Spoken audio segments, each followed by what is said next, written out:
Hi guys, this is Allie with Stuck on You Crochet, and today I'm here to teach you how to make vertical stripes in your crochet design. So if you're joining us for the Stitchwork Scarf Stitch Along, then this is block 8 that we're working with. If you're just here to see a tutorial on how to work vertical stripes, then this will work for you too. But we are going to be working off of our blocks for the Stitchwork Scarf. So you can see here I have block 7 finished. For block 8, you're going to need 2 different colors. In the pattern, I work with color A and color H. You can decide which colors you want to work with, but you will need 2 of them. Today, I'm going to use this hot pink and then a light purple. So these vertical stripes seem a little tricky to grasp at first, but once you get the hang of it, they flow pretty easily. You're going to be working over top of chains, with each different type of color. And the reason that I worked them this way is because I had seen some other vertical stripes, but you had to cut the yarn at the end of every row. And I just really didn't want to have to do that. There's already enough ends to weave in some of our other blocks, and so I was hoping to avoid having more ends to weave in. So this is the method I came up with, and I think it makes sense once you get the hang of it. So at the end of block 7, we have our last stitch. We're going to switch to our new color here. So I'll switch to my hot pink. And then we're going to chain 2. Then you can turn things over.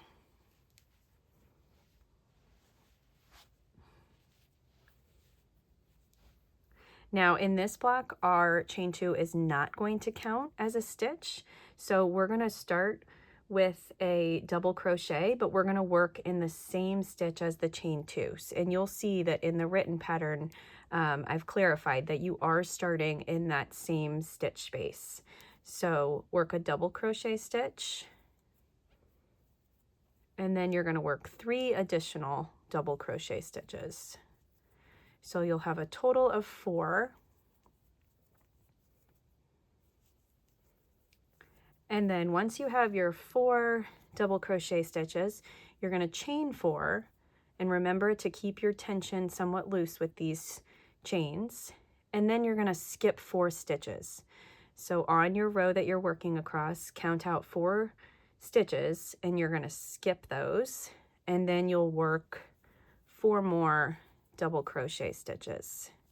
So you'll have a big gap in this row, which is okay because when we come back across with our other color, we will fill in this gap that's right there. So continue working across like that, and you should have 4 sets of 4 double crochet stitches.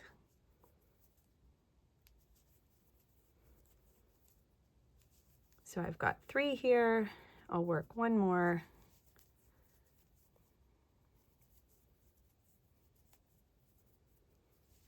One more, and that should take me right to the end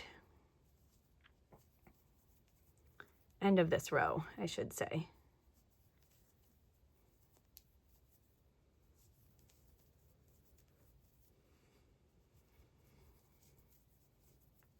Okay. So there is our first row with our first color. And as you can see in the pattern, this is row A. So you'll notice that we have row 1A and then row 1B. So the A rows are going to be in your first color, and then the B rows will be in your second color. So now at the end of row 1, I'm going to leave a long loop here, and I'm going to take my hook out, and I'm going to go back over to these stitches that I skipped. I'm going to insert my hook into this first one. I'm going to grab my second color, and I'm going to join my yarn. I like to join underneath this chain, but you will eventually pull that chain down. So I'm going to join underneath it in chain 2.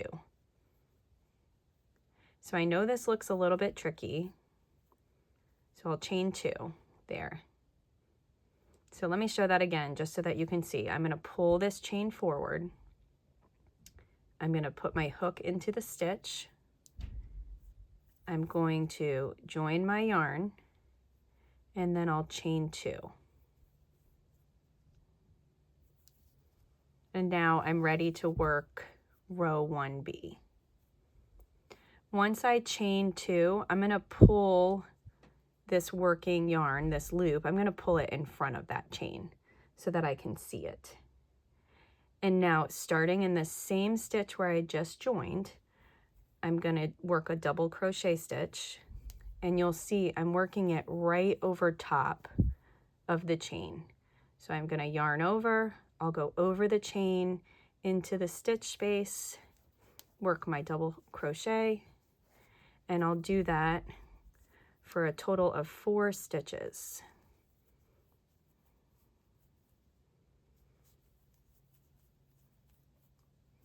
Once you have those 4 stitches, now you're at row 1 double crochets. So we're going to work 4 chains.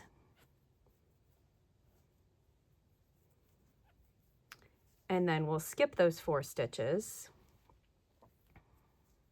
And we'll work 4 double crochet stitches over the chain. So again, insert into that stitch space, work over the chain as you work the double crochet stitch. Work 4 of them there, and then chain 4, and then work 4 in this last set of skipped stitches.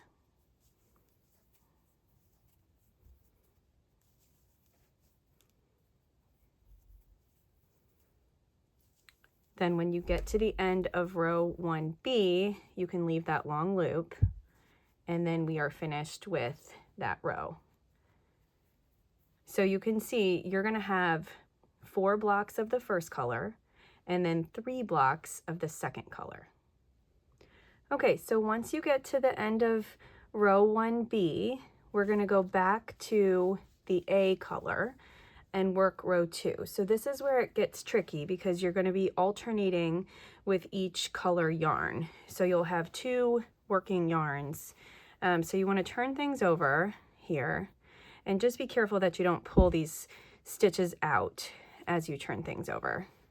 So now in row 2, 2A, we'll chain 2 and then just do the exact same thing that we did in 1A. So work 4 double crochet stitches, and that first one will start in the same space as the chain 2. And then work your 4 chains, which will go over the double crochet stitches that were created in row 1B. So you see I have these 4 chains. As I work my next round of double crochet stitches, these are just going to be right over top of the stitches I worked in 1B. So I'll work 4 double crochet. These here you can see they are going over the chain and into the stitch space.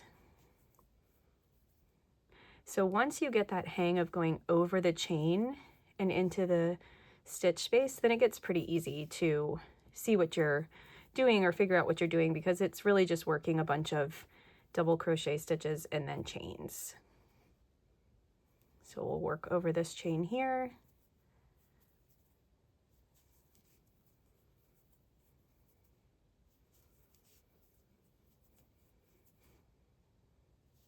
And then, like I said, with the A color, you're going to have 4 blocks of 4 double crochet stitches.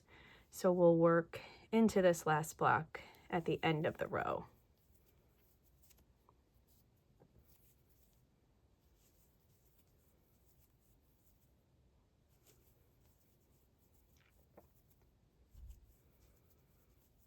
Once you get to the end there, you can leave a long loop, or you can use a stitch marker if you prefer a stitch marker. But then we'll take our hook out. We're going to go back to our second color and we'll work row 2B. So here, get your hook back on that second color and chain 2.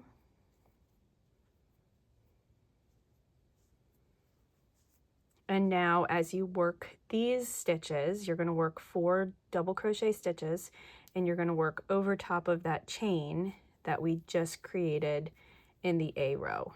So I'm working double crochet stitches right into the stitches that are down below, but I'm just going over top of that chain as we work. Once you get to the end of that first block, chain 4,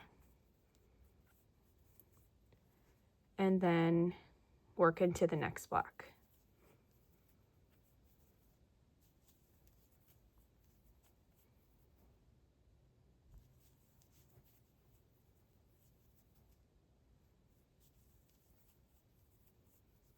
Then work your chain 4, and into that final block.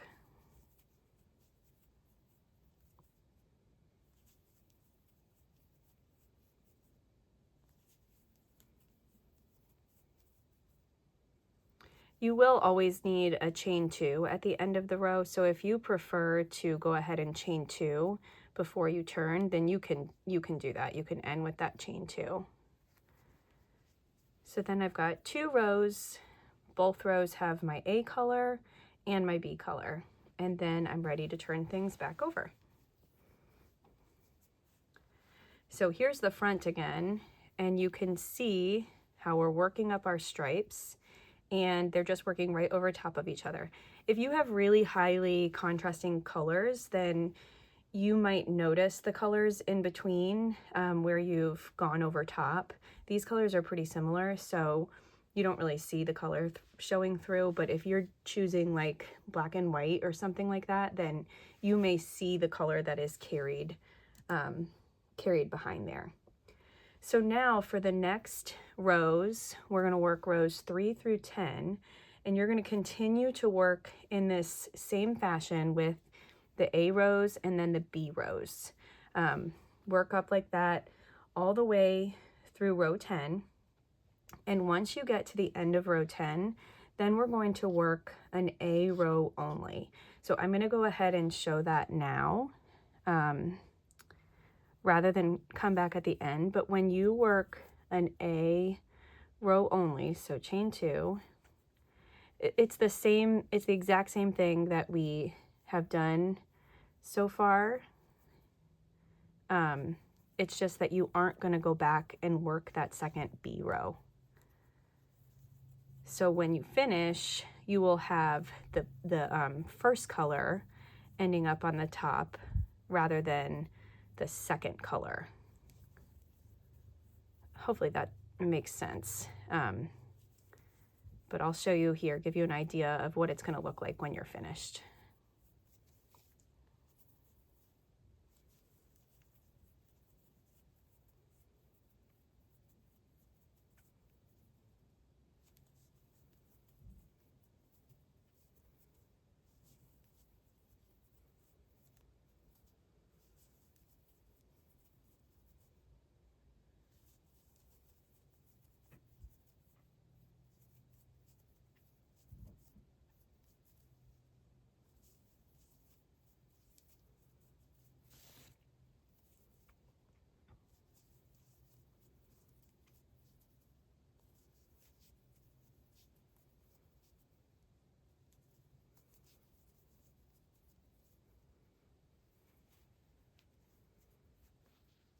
Okay, so here you can see I've worked row 1A, which is this first set of pink, and I've worked row 1B, which is the first set of purple. Then I did row 2A, that second set of pink, and row 2B, which is the second set of purple, and here I've got row 3A.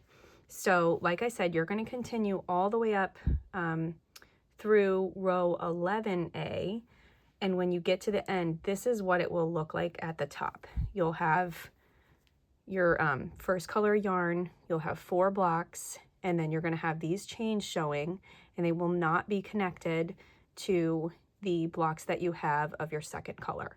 And that is okay. We will go over and connect those when we work block 9. But when you get to the end, 11A, you're going to finish on that first color, and it will not be connected to these other stripes. So at the end of 10B, that's when you can go ahead and just snip this second color yarn. You won't need that.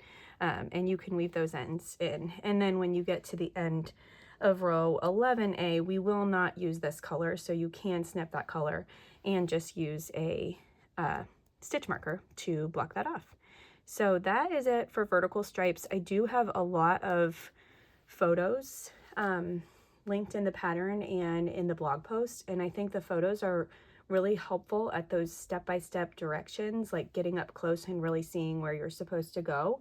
So if you're having trouble with the video, then working through those photos at a little slower pace might be helpful. But like I've always said, if you have any questions or you need help, then feel free to reach out to me and I will be back with block 9.